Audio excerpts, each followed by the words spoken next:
Here's a list of companies that EA has purchased in the last 2 decades. We have some big names on here.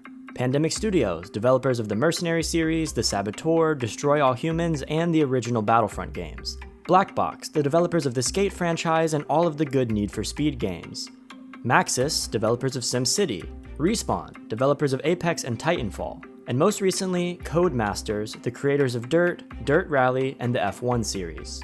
And here's that same list, but with all of the highlighted ones being the companies that are now defunct or merged with other EA properties. And if history ends up repeating itself, Codemasters is next. I've always been a fan of Codemasters games as they deliver a niche, semi-realistic racing experience that can't really be matched anywhere else. Something about Codemasters games just feel unique, and all of their releases pack a punch and provide the best racing game experience on the market. They are an amazing studio and they have a big future ahead of them. Or so I thought. EA purchased them for $1.3 billion in early 2021, which makes it one of their biggest purchases to date. And there's a good chance that EA will ruin this legacy. The last game that Codemasters released without any big influence from EA was F1 2021. And this game was amazing. It was enough of a difference from F1 2020 to warrant buying it, and there were enough new features to make it worth the price. They added a story mode, the option for a co-op campaign, a mode where you can manage your own racing team, expanded online offerings, and a lot more. It stepped it up a notch from the 2020 release, and it was one of the best F1 experiences that you could find on the market. It was new, innovative, and unique, and it was and still is a great game. Then EA attacked. F1 2022 just came out on July 1st, and it was the first Codemasters game to be developed after the acquisition by EA. And let me tell you, it is quite evident that EA is involved. Yes, guys, yes! Come on, boys! You can smell the greed and just plain stupidity that came with finding new ways to monetize this game. And even with all of that, there were barely any improvements and some things were even removed. In this video, I'm going to talk about why F1 2022 is a complete waste of time. If you play racing games and want to experience them in the best way possible, you need to get a racing wheel. And lucky for you, I just so happen to be sponsored by the best racing wheel company on the market, Thrustmaster.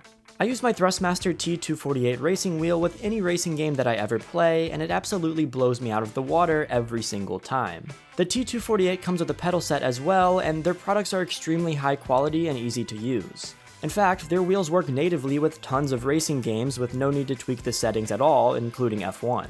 You just have to plug it in. I promise you that having a wheel like this improves your racing game experience 100 times over and makes everything much more immersive and exciting.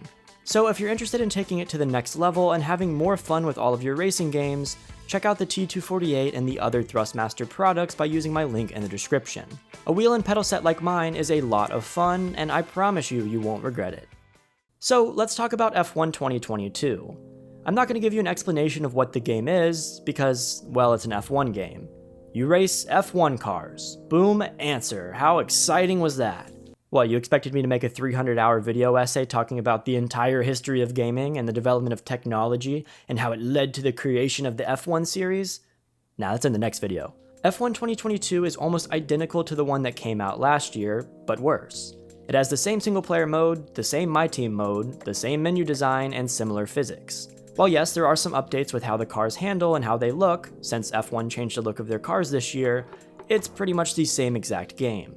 I mean, side by side, you can't even tell the difference. So why, you may ask, should I buy this game? What's new about F1 2022 that makes it worth $60 and better than F1 2021?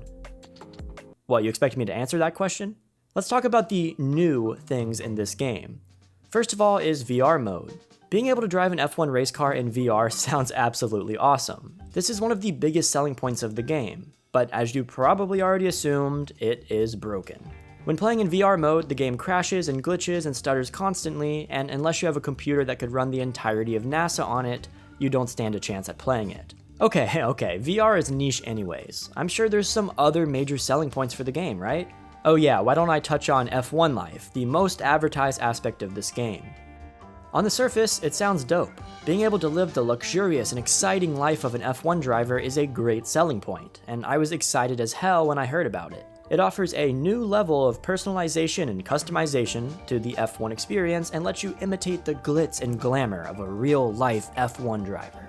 Well, if the glitz and glamour of an F1 driver consists of buying a couch and displaying some useless supercars in your living room. If this is a new level of personalization, then oh boy has gaming really set the bar low. As you progress in the game, you unlock new stuff for your F1 Life house. You can select one of like 6 couches, a few things of flooring, a painting or two, and some other pointless and nonsensical stuff that serves no purpose whatsoever. The customization of the F1 Life hub has about as many customization options as a GTA Online apartment, and even if they did have more options, there is just no point to it. The only purpose of your F1 Life house is to serve as a glorified background for multiplayer lobbies and to make EA some more money through some of the dumbest microtransactions I've ever seen. If the whole point of this mechanic was to make the game feel like your own, then maybe they should have added some more options to where you can truly customize it. Each category only has a handful of items in it, and all of the items are dumb and uninteresting. And the worst part of it is the part that had the potential to be the coolest. You have an F1 Life character that's shown in multiplayer lobbies, with the F1 Life house being the backdrop for this character. Sure, I can overlook the stupid ass house thing, but what's the point of having a character if you can only throw 1 or 2 different stupid ass items on it?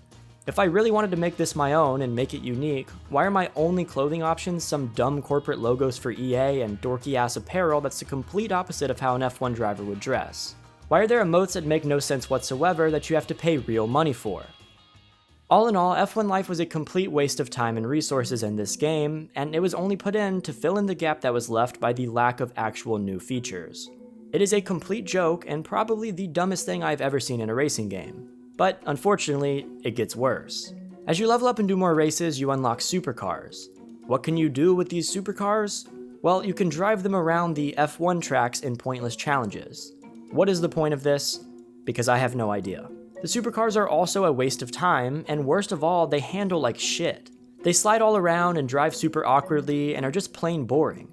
You can use them in Pirelli hot laps that are meant to imitate the real-life Pirelli hot laps that happened before F1 races, but the whole concept of it is stupid. If I wanted to play a game where I drove supercars, I would play literally any other racing game on the market. Adding them in F1 is just another way for EA to make some extra money and to make the game sound more unique than it actually is. I wouldn't be surprised if they added car skins next to put pointless wraps on your pointless supercars in order to work on recouping that $1.3 billion investment. But even with all of this, these are just the minor things. Sure, they are a waste of time, but you could probably play the game without worrying about them and be fine. But there are even more problems that affect the gameplay itself. One of the only things that was truly added this year was the new adaptive AI. These AI were supposed to react to your playstyle and adapt accordingly, but in all actuality, they somehow feel worse than the ones in F1 2021. It seems like the AI players in this game take 100% of the gaps that they have access to, and they're way too aggressive. If they have a chance to move up in a position in the race, they will take it 100% of the time while completely ignoring the consequences. There have been plenty of times where the AI drivers are driving so aggressively behind me that regardless of what I do, they aren't going to react and are going to continue on their warpath of destruction to take the next spot up in the race.